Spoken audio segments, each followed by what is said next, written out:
Welcome everyone to Howling Coyote. And I'm really privileged tonight to be talking with Alayne Hall from Aotearoa, New Zealand, that is. And I met Alayne at the International Childhood Trauma Conference in Melbourne this month. And although it seems like a long time ago, but it was actually this month. So, and Alayne is Maori and works in New Zealand, and she'll actually tell much more about herself. But I want to start by acknowledging the Penobscot Nation and to say that I speak to you from their homeland and to acknowledge their elders, past, present, and future.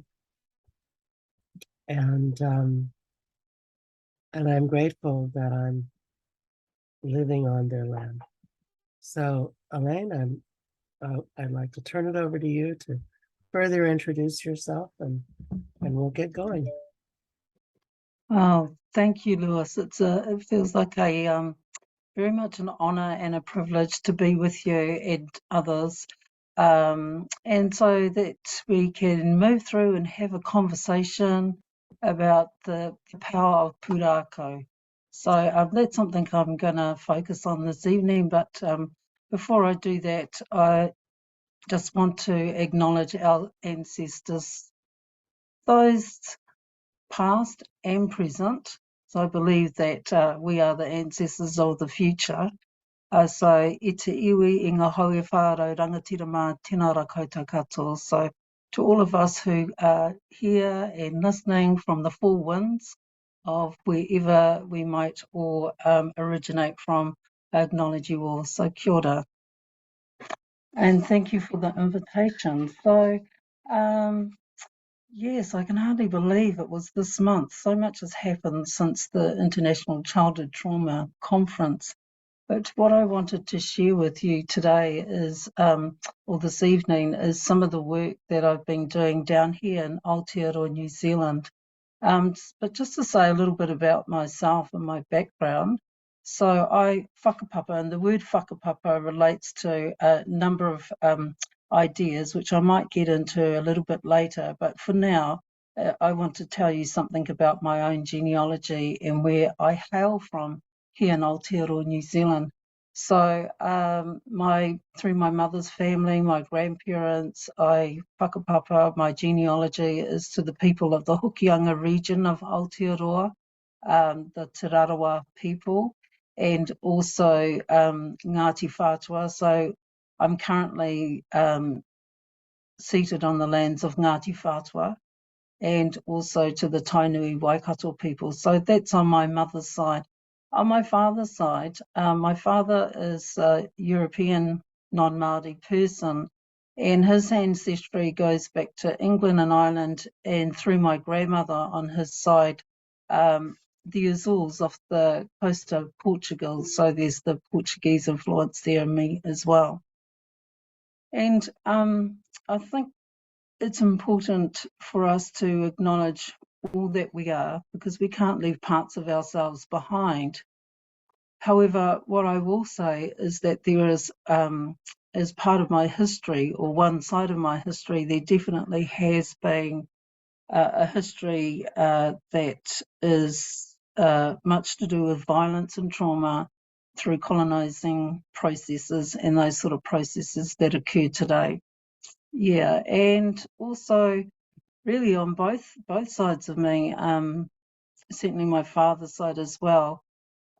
He comes from his own great grandfather was not so much a navigator, but he sailed down through to the Pacific to eventually end up here in Aotearoa. So in many ways I come from navigational people. And voyaging people. So yeah, so I understand what side of me, or the part of me that has endured a history of marginalisation. So where our knowledge systems have been pushed to the margins as a consequence of colonisation and those processes. Mm. Yeah.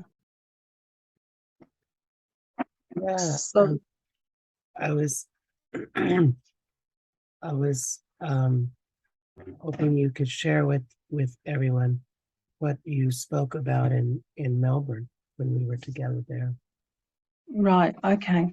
So over the past few years, I completed my PhD doctoral thesis in 2015, and what I embarked upon in that study there was I was very interested in Maori women and the experiences of partner violence and how they were able to nurture the affectional bonds with their tamariki. So the tamariki means children. So how they managed to, or what kind of an impact the violence had on mothers' experiences of nurturing children.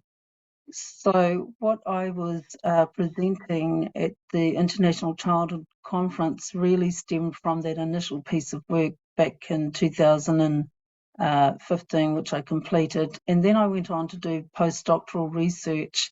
And so I've just completed a study looking at, well, the name of the study is Tūhono, which essentially means to connect. So Tūhono, first we connect, and looking at an Indigenous perspective of attachment. So one of the challenges of doing or embarking on this work was that there is a plethora of information that exists currently in terms of attachment. There are also a number of critiques about attachment theory and how it doesn't go far enough to really capture the context in which attachment occurs for different cultural, I'll provide enough cultural context. So when I first came across attachment theory, and I was looking at Mary Ainsworth's studies in the strange situation, it didn't resonate well with me. And many of the studies that I've looked at since in terms of attachment and cross-cultural perspectives, I found interesting as well. There was a lot of valuable information in there. However, and I'm happy for somebody to direct me or suggest to me where I might find this information, but I wasn't able to find any Indigenous studies, if you like, that actually used Indigenous methodology to examine or understand what attachment looks like from, their particular worldview. And I still haven't been able to find anything. So I'd be happy for anybody to point me in that direction. So for me, I was really interested in the methodology and the research methods. And so those early,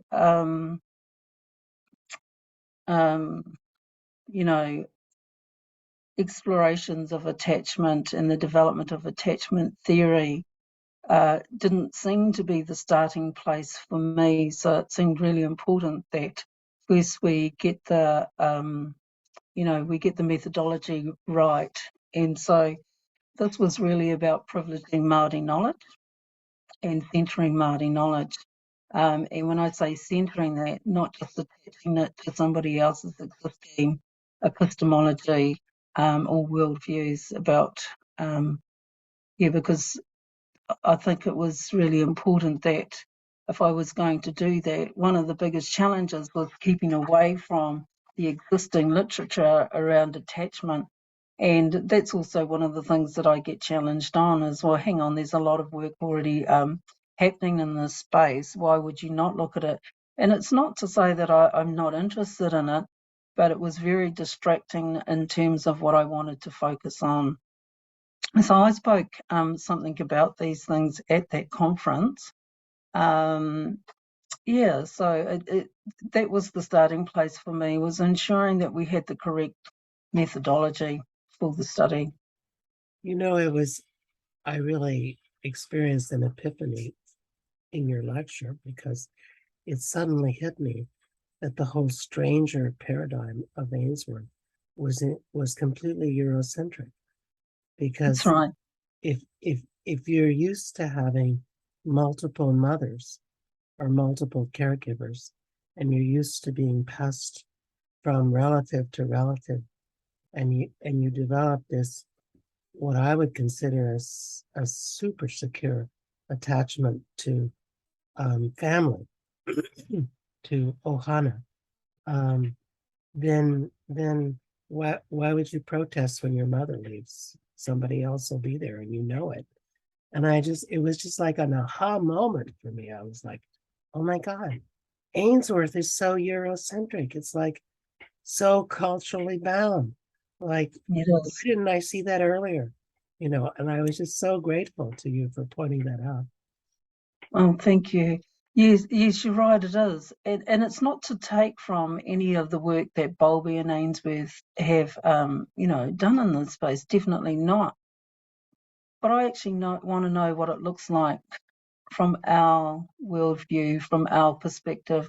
I want to ensure that we're being represented, well enough. And when we start to talk about attachment, I know that we've had experiences here in Aotearoa and through different studies that I've been involved in, where Māori women have said, predominantly Māori women have said, and that's only because I've been working more specifically with Māori women, um, but I think Māori men can echo the sentiment as well, is that the attachment theory is being used against them, and that disturbs me. I really think it should be there as a healing approach, and that it should be used as a healing approach for resolving the conflicts and the turmoils that we have to live with, and in particular the trauma. And historical trauma and intergenerational trauma, for me, the best way to, or I found, is the power of pūrākau. And pūrākau is a narrative approach that we are now using, and you're seeing it in a number of studies, Indigenous studies here in Aotearoa, where pūrākau is part of the research methodology. Yeah, so it's really important to, given what I was wanting to do, and what I was wanting to do was develop interventions for Indigenous children. So it absolutely had to be centred around a Māori perspective, philosophical worldview. And in doing that, I hope that other Indigenous scholars will feel encouraged to look at the knowledge systems that currently exist in your own communities, that come from your own ancestors and the people around you, so that you can lead in the healing approaches that are most necessary for our own people. And you're right, Lewis, attachment theory is very, very Eurocentric. And so while there are some things that we may be able to, that are common to all of us, there are some things that I kind of felt like, well, no, that doesn't make sense to me, just because of my own lived reality. And, there are other people that hold and carry the baby. Yeah. Right, because it really did take a village.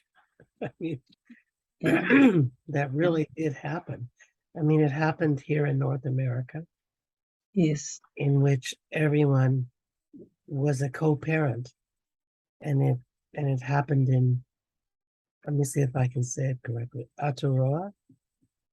Yes. Did I get it? Yes. Yes. Yeah, in which, I mean, I think the same thing was true in the Papafana. Did I say that right? But whakapapa. Papa, Papa. Yes, I know that word whakapapa can sometimes depending on your particular perspective, it might come across as, an offensive word, but it's not at all when you understand the language. Yeah. Right, right. It's that extended kinship network. It is part of that, but it's more than that. It's not only does it relate to genealogy in terms of, if you think about genealogy being layers of generations, so it's quite a systematic way of recording information. And for us, we come from traditionally, it's an oral way of transmitting histories. And so whakapapa is about genealogy, but it's also much more about that. So if we look at the second part of that word, papa, that's very much connected to Papa Tuanuku, who we consider to be Mother Earth. Yep.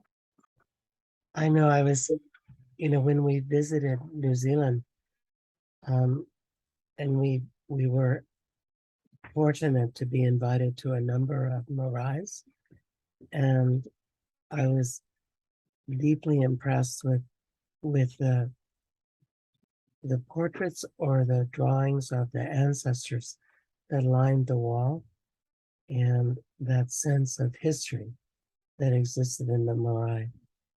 And it was really fun, actually, because when we visited, um, we entered the outer courtyard of the marae, and we sang to the people in Lakota, and then they sang to us in Maori, and then we sang back to them in Lakota. And we did this song exchange as we slowly advanced into the marae. And one of the things that I learned about Maori culture is that the goal is the feast that happens after it all ends. That's a very important part of the engagement process. Yes. The food is the celebration achieved through the process of engaging with each other and going through these rituals and ceremony is so important, such an important part of that process. And that process is, well, who are you? Where are you from? This is who we are, acknowledging your ancestors, my ancestors. We just didn't happen here. We came from, a very divine source. So in the language exchange and through both the calling, which we call the karanga, the call of the woman, and those exchanges are really, really rich. And there's a lot of deep meaning in them. And there's a lot of transfer of wairua and mixing of wairua, which is spirit, in that process. And of course, there's got to be a way to celebrate that at the end, but it's more than just about celebrating our coming together. It's about making things. Now I'm going to introduce some more Māori terminology here. Making things whakanua. Whakanua is to release any negative energy that may have been present prior to the engagement. So that whole engagement process is to bring us together as one spirit, essentially. And the whakanua process is to make clean, and to put aside any of that negative energy that potentially could have been there. Yeah, so to make good of what has just happened. Yeah. Yeah, and I wondered if you could speak more about how can you turn Maori attachment theory into a means of healing mothers and babies, of Yeah. the trauma really that has happened with mothers and babies. So I'll just go back to the name of the study because that's very important. Tuhono, spelled Tuhono. First we connect. It's all about focusing on the relationships and the quality of those relationships. So when I embarked upon the study, it was really, really important that I got the perspective of elders. I was interested in looking at some of the dictionary translations, but the difficulty with translations and when you're using dictionaries to inform what you're doing, it doesn't capture well enough meaning. And I was looking for meaning, so it was very important that I met with elders to get their perspectives around getting the terminology right, getting the language right. And so when I did this, the language is completely different. It's not a Western Eurocentric approach, so you cannot expect to find the language to be the same as well. However, having said that, the language is very, very important. It's deeply rich, and it talks about attachment not just between people, but about attachments to places of significance, and also attachment to atua, so the spiritual. In the study, I talk about the spiritual thread. Yeah. And so I talk about those things because that's what came out of the interviews with the elders in the study. Then I might have just gone away a little bit from your actual question, but I'll get there. So it's about understanding the process, the research process, and who was involved in the studies. So I interviewed a number of elders. I also did interviews with Māori practitioners that were working out in the field and not just from one discipline either. So those practitioners included a woman that was very much involved with miri massage work. She did a lot of massage work with babies, with all age groups, but she's just done a lot of massage work with babies. And so what we get here is, and from her interviews, not just hers, but from others as well, the whole importance around sensory experiences.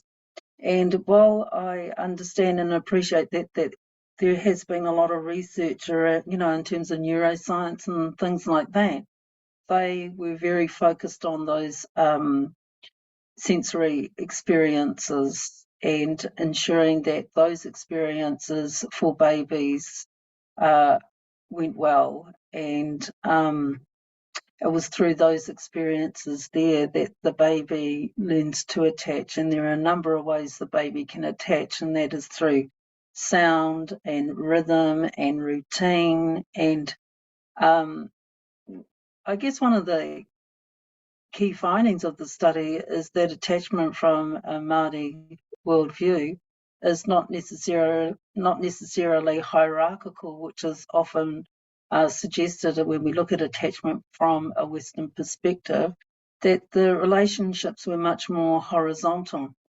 And while there were some families that we interviewed, I'm sorry, I'm jumping ahead a little bit.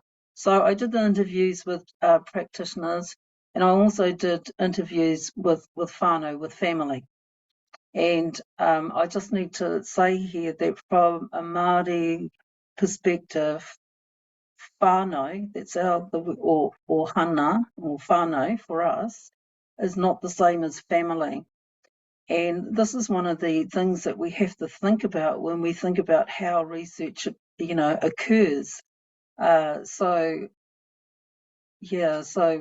these are very important, what I consider to be important considerations when we conceptualize, when we think about the methodologies that we are using in the research space. But essentially what I was doing was wanting to have interviews with parents and families, whānau, to get their perspectives around,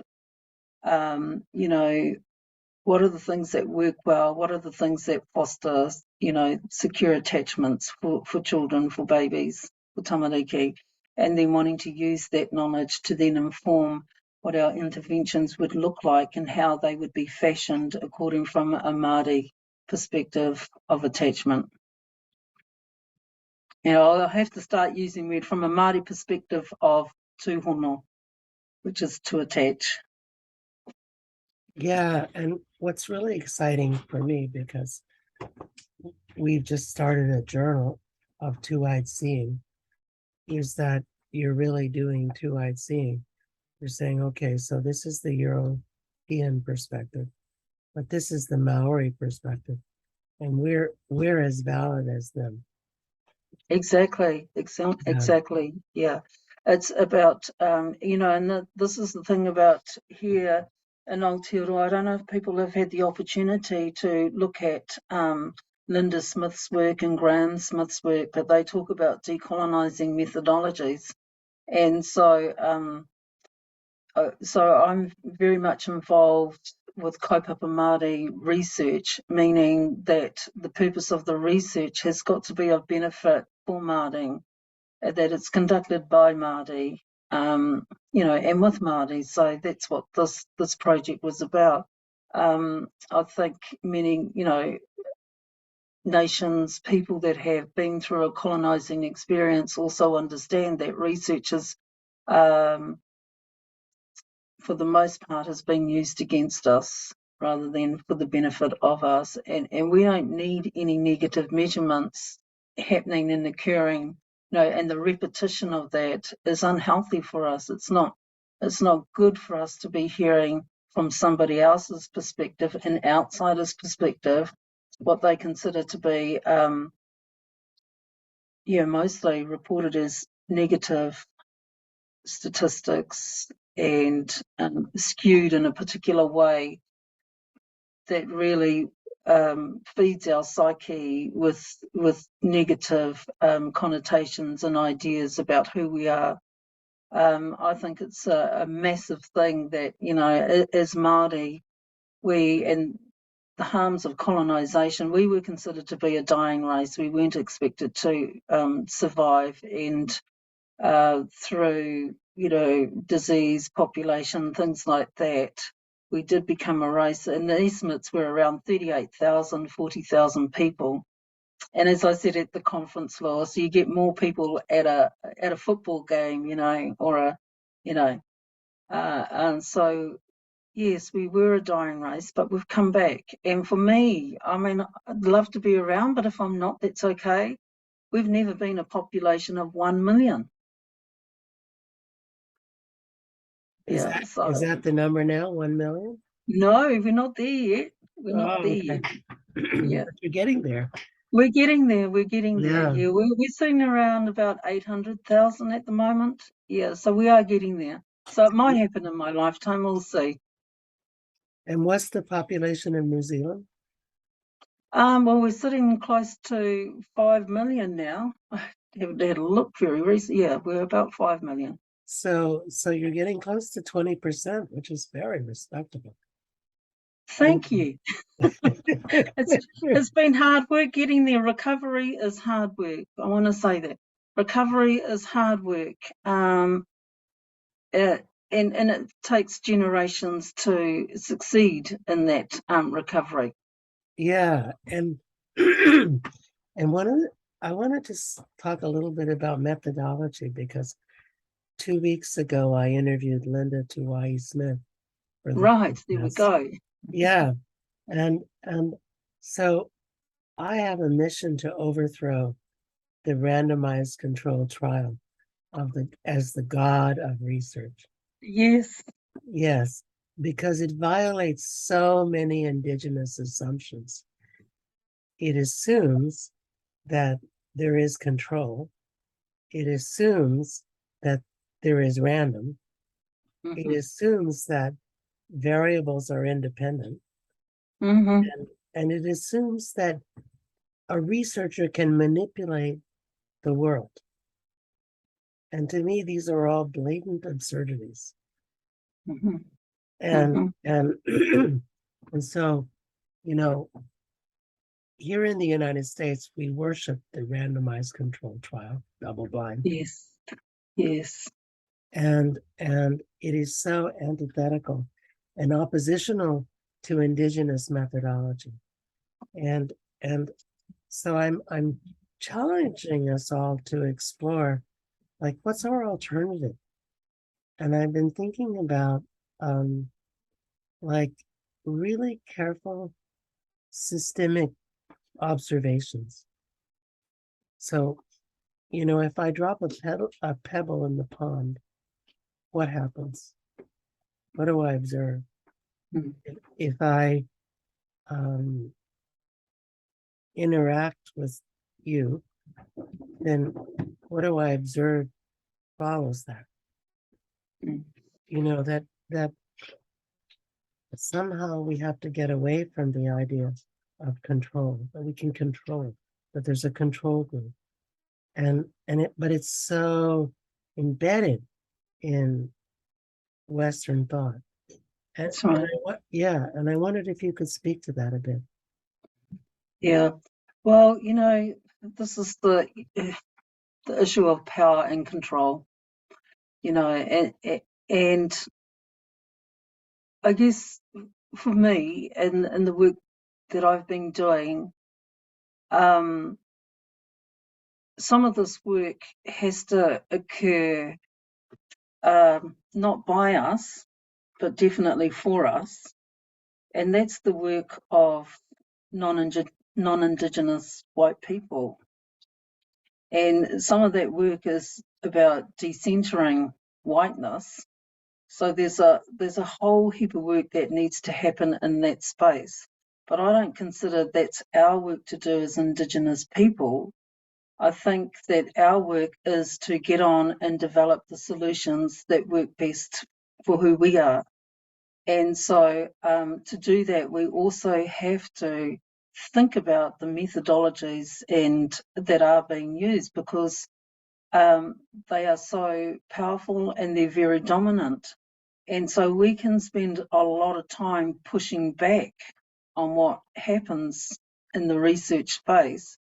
But actually, I don't even want to do that. I just want to get on and do our work. And as a part of doing the research work that I'm doing, if decolonisation happens as a consequence of that, then I'm happy with that. But if it's not that I'm suggesting that people don't do decolonisation work. I just suggest that as an Indigenous person, we've survived, we've come through so much, and let's keep living. Let's keep living and celebrating the lives that we do have, and work consistently to find the solutions to the difficulties and experiences that we encounter on a daily basis. And so if I'm using my energies all the time to be thinking about pushing back on these dominant theories, then that's not going to put my energy where I believe it is needed. So I hope that makes sense. So part of the resistance, if you like, in terms of those power structures and the power that exists within these different methodological approaches and quantitative measures and things like that, and not putting my energy where I need it to be. So I want to get on and develop and engage with Indigenous epistemologies, knowledge systems, etc., to find the solutions to everyday encounters. So for me, having that socio-ecological kind of perspective is absolutely important.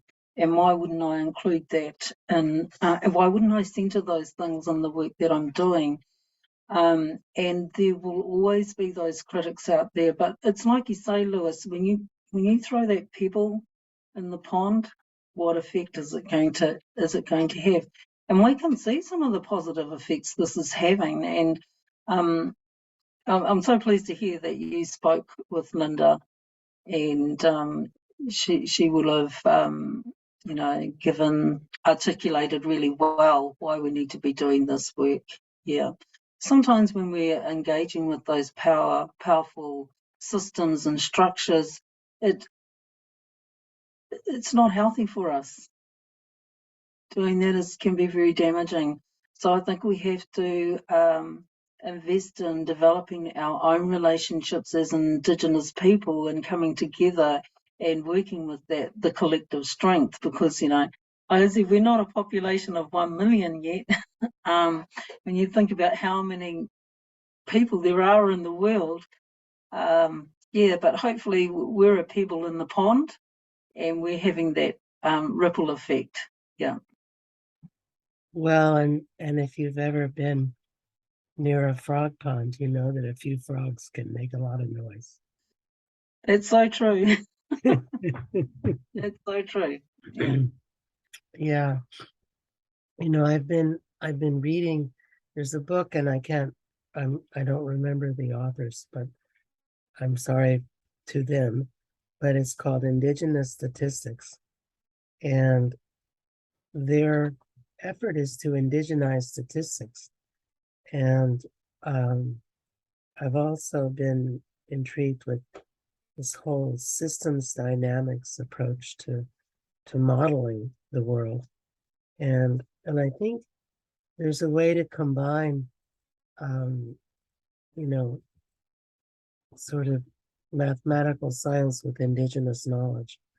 And I don't suspect I'm the one to do that, but I see the possibility from what I've read that there's a way, you know, there's a potential mathematics of holism and Mm. of interconnectedness. And um, and I think that conventional people avoid it because it's so complicated.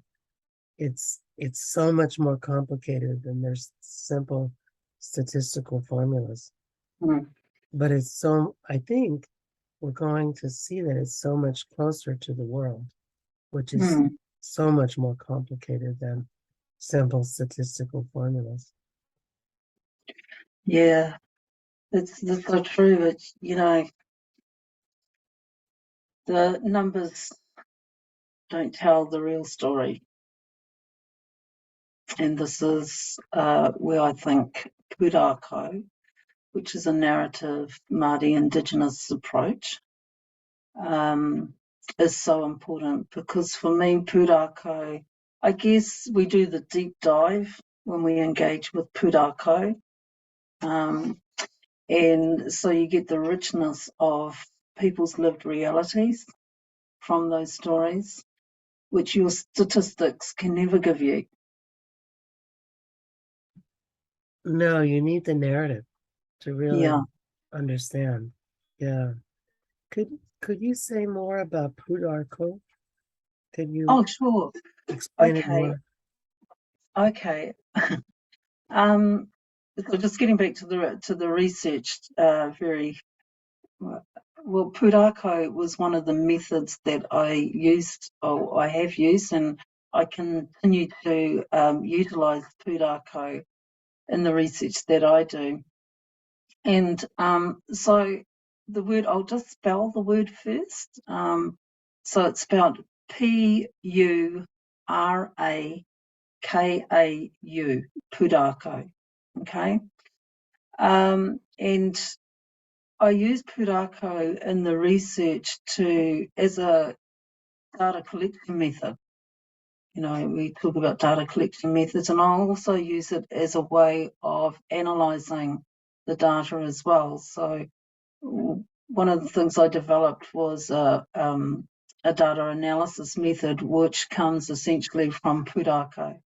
So very simply, pūrākau are narratives, but they are narratives that are connected to our genealogical lines. They are connected to environment. They are connected to, how the world got created and our beliefs around that. And it's a narrative way of being able to express one's subjective experiences as well. But it's not just about the experiences that people speak into or speak of. They are also embodied in a lot of our artwork. So it's not just the spoken word that is important here. It's also about understanding that there are narratives in our carvings and in our meeting houses, that there are stories and there are narratives that are being conveyed in our music, in our art. So there's many ways that, in my view, pūrākau can be expressed. So in the study, I'm looking for people's stories, narratives. Actually, stories don't quite do it for me. I prefer to use the term narrative as an interpretation. So people who are familiar with storytelling, your story has a beginning, a middle, and an end, essentially. However, with pūrākau, the person who is conveying the narrative starts wherever they are ready to start. And sometimes the pūrākau isn't at the beginning of something. It might be somewhere in the middle, or it might be somewhere at the end, or before so and that's a common occurrence that I've found when doing interviews with whānau, with people, with families, is that the story actually very seldom begins at the beginning, as you would see in storytelling. Yeah. So it doesn't have that kind of, pūrākau doesn't have that kind of, or once upon a time beginning, if you like. Yeah. Yeah. So it is a philosophical positioning in terms of the research, and as it should be. It is about honouring the subjective experience, and it's not about really, for me, it's about perception. This isn't an endeavour to get some kind of truth telling from an individual or from whānau. It's about getting their perspectives. And once we have their perspectives, then that can help to shape how the healing should occur. Understanding it from their particular narrative, and it is about them and their story. It is about them. And so, I've had students say, well, isn't this about finding the truth when you're doing research? And so that's so questionable anyway, what is truth? But it is about honouring each person, each family's subjective understanding of what occurred, because that's what the healing work is about, is helping them to get some clarity around different events that have occurred, especially, traumatic events can distort our reality sometimes. Yeah. Yeah, and it makes me think, I work for Wabanaki Public Health and Wellness here in Maine, in the United States. And, we serve the 5 indigenous nations of Maine. And one of the things that I'm pushing for us to do is for all clients to get their life story. Yes. Because the typical clinical interview is so destructive in so many ways. It's all about what's wrong with you. And Yeah. I want to know about your happy memories as well. I want to know about turning points. I want to know about moments of triumph. And I can work with that. Yeah. If I know more about the positive things about your life, I know more of your story, then I have so much more to work with than if I just have a deficit worldview of you.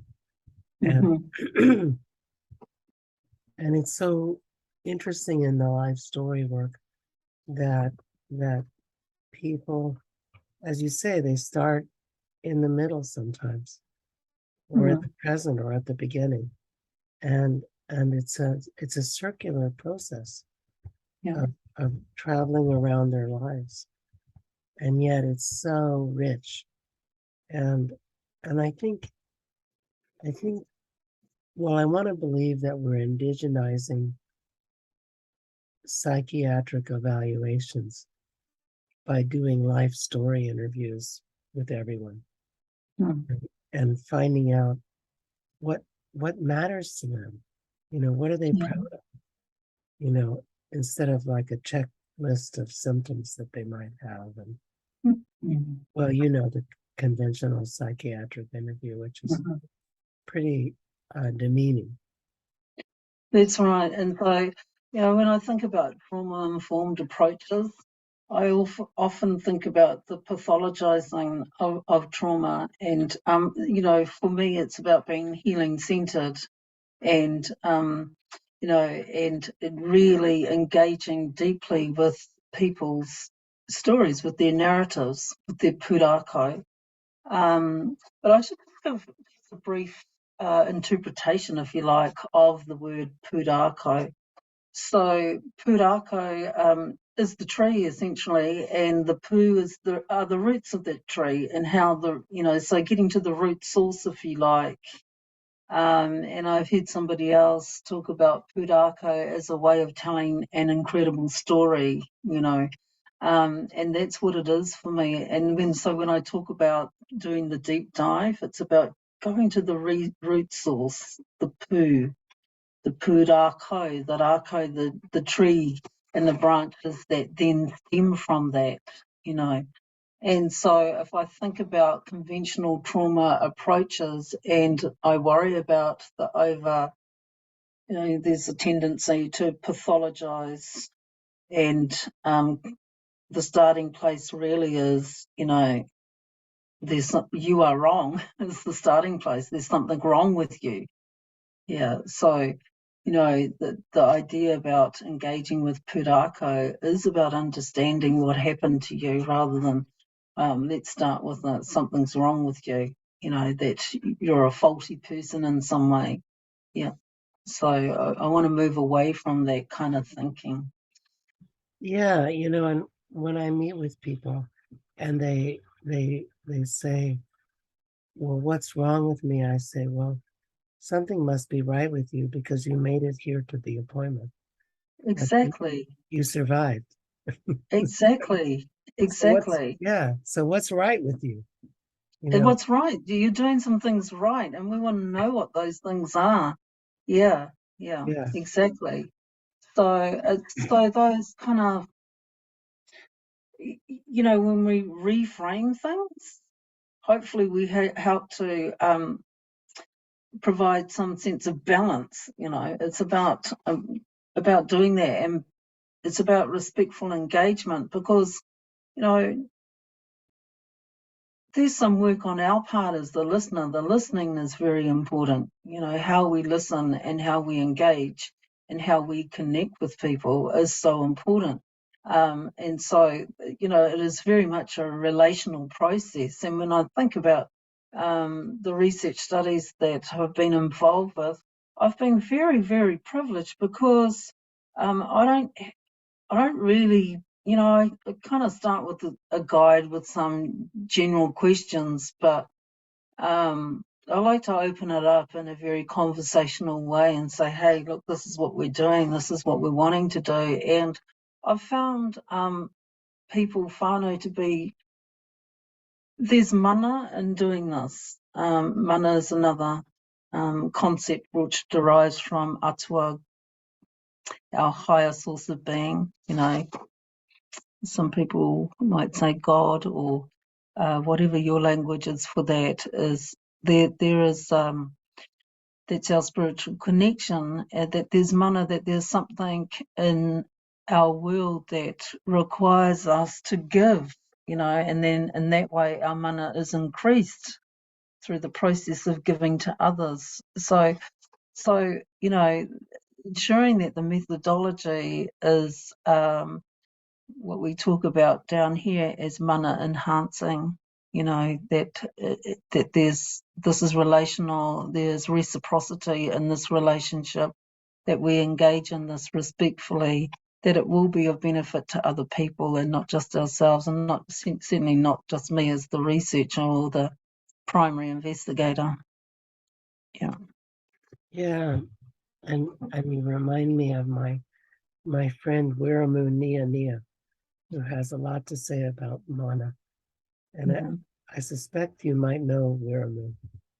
Oh, he has worked with people that I've worked with, but we haven't actually been in this. Oh no, I have. I was at his book launch. Sorry, forgive me. Wiramu Nia and Alistair Bush, who is a psychiatrist working in mental health and has worked alongside Wiramu as a healer for a number of years now. They I was at their book launch a couple of years ago. Yeah, Right, yeah. right. And He's a man in demand, so I don't like to, get in the way and bother him too much because I know he contributes a lot. he Yeah, a does. lot. Yeah. Yeah, yeah.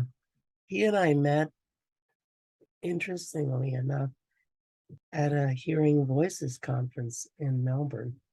Mm. Yeah, and it was hilarious because he came over to me and described my helper spirits, and then I described his helper spirits, and he said, "Well, we both got the vision." Yeah, it's great. Yeah, Yeah. yeah, and I've really enjoyed him, but I think the the message that we have here is that um, the forces of healing and of good can always outweigh the forces of dark of you know destruction and trauma, and Mm. and it's up to us as a community, as a collect collection of people, to come together to make that happen, because it doesn't happen in isolation. It That's right. requires, yeah, it requires community. It requires a marae, or in Lakota we say a tioshpie. Hmm. It requires, you know, um, people being connected and Yeah. surrounding the one who's suffering. And then something mysterious happens. And Yeah. I think conventional science rejects it because they don't see the mechanism, because it's invisible. For many years, I used to think that. And I think there's some truth in that, but I also think that part of the worry is that we might just have the solutions, and therefore they would no longer have the control. Well, you could be right. What if we knew I'm something? just saying. Just saying. Really, what if we knew something? What if we weren't just primitive, superstitious savages? What if we actually had incredible knowledge? That would freak them out. Well, that's what I think. Yeah, Yeah. I think we, because um, the ideology around knowledge is about power, and we have to always question the power dynamics. And so if I think about the various modalities that are out there in psychology, psychotherapy, counseling, you name it, in terms of working with trauma, then for us as Indigenous people, we've got to actually think about the power construct, if you like. It's a power construct, are about who controls this knowledge, for example. Whereas, I always think it's better in many hands, if we can share this knowledge that helps us and works for us, not against us, and we're talking about Indigenous approaches here, then it's better to do that, to share that with each other. And I hope that, I really do hope that my research will be of help to other Indigenous people. But I think it's has benefits for non-Indigenous people as well. So it is about validating and reclaiming. I was talking about reclaiming our knowledge systems, deconstructing the stories, the deficit stories about us, and reconstructing them according to what our people say about that. I think it's really, really important to have insider knowledge. Because the difficulty is that when you have your trauma interventions that are shaped by uh, Western knowledge systems, then there's always going to be that place where they don't connect very well, um, because we see the world differently. Yeah. Um, yeah. Yeah. And Um, um, it's just so fascinating that I mean it's part of a you know I mean what I come back to is so it was Eurocentric settler um, capitalism that gave us global warming, and Yeah, exactly. they're not doing so well. No, that's right. That's right. It's a lot of damage is happening as a consequence, right? So, yeah, in one way we can, I think Pūrākau narrative approaches are very empowering, and I have a responsibility to listen, they talk about deep listening, and Judy was talking about that at the conference, Judy Atkinson, and lots of Indigenous First Nations Australian people talk about the importance of deep listening and dadiri. We talk about ata whakarongo, which is to be deliberated listening, listening very, very deeply to the pūrākau that's being shared with us, because we have a responsibility to hold that, and come to understand it, because that's how we join with people. Yeah. And it's got me thinking about a whole heap of other things as well, which is undeveloped in my thinking at the moment. And because when I think about the power of pūrākau, then I also start to question, well, what do they mean by empathy if we're talking about these other concepts? But that's another conversation for another time, I think. Yeah.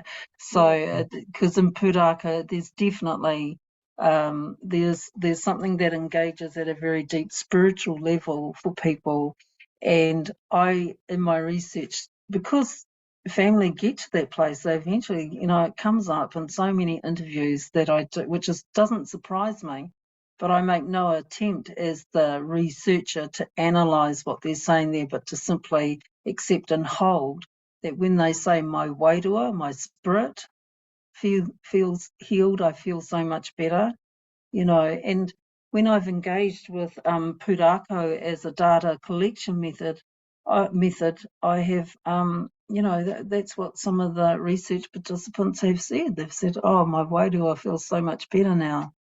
Yeah, We found that with the life story interviews. When right. we do them, people feel so much better. Yeah, Yeah, exactly. because someone heard them, someone listened to them, to their whole story. Yeah. Really And we cool. got to capture that feeling so much better. That's an outcome. You're absolutely right. That's an outcome. Yes. That's an outcome. And I've been starting to make a list of indigenous outcomes. Yeah. Yeah. Well, I think we've come to the end of the podcast. Is there anything you want to say that you didn't say yet that you want to finish with? Um, well, I just want to encourage everybody actually to discover the power of Pūrākau narrative approaches, and to appreciate the potential that lies within, and the relevance of narrative and Pūrākau, regardless of what discipline you come from. We look. I'm not a researcher. I'm not a psychotherapist. I'm a Māori mother, woman. I'm those things first. And I know when one day, mind you, we say that we don't retire in the Māori world. There's no such thing. You just keep on going and you keep on giving, right? So, but yeah, it's not my professional identity that determines who I am. That's part of my life story and journey, but it's one part of it. But it really goes back for me, the stories of my people, my ancestors, and I learn so much from the stories of other people and their ancestors. It's so rich, and it's very beautiful, and I think that's one of the power of engaging with Pūrākau as well, is recognizing the beauty and healing And from my experience, people who have been through that journey or are doing that journey, their healing journey currently, boy, they had just got so much to give, and they just give back. It's such a beautiful thing. So there's beauty in that hurt, even though it may be really, really difficult to recognize at first. Yeah. Yeah, and and I want to thank you for giving me a new word for narrative, pudarko. Pūrākau. Yeah. Kia ora. That's great. Yeah. And this was absolutely wonderful, fabulous. I really enjoyed it. And Thank I hope we take over the next International Childhood Trauma Conference, which of course is Judy Atkinson's plan. you. Yes. So, Yes. and Yeah. I hope to be able to visit you in Aotearoa. That would be wonderful. That would be Yes. wonderful. And you can come on to my marae and, well, not my marae, of course, it belongs to, all the whānau, not just me, but you can come visit. That would be fantastic. Thank you, Lewis, for inviting me along to the podcast. And I look forward to, seeing the ripples in the pond. Yes, indeed. And thank you for coming. Yeah. Kia ora. Thank you.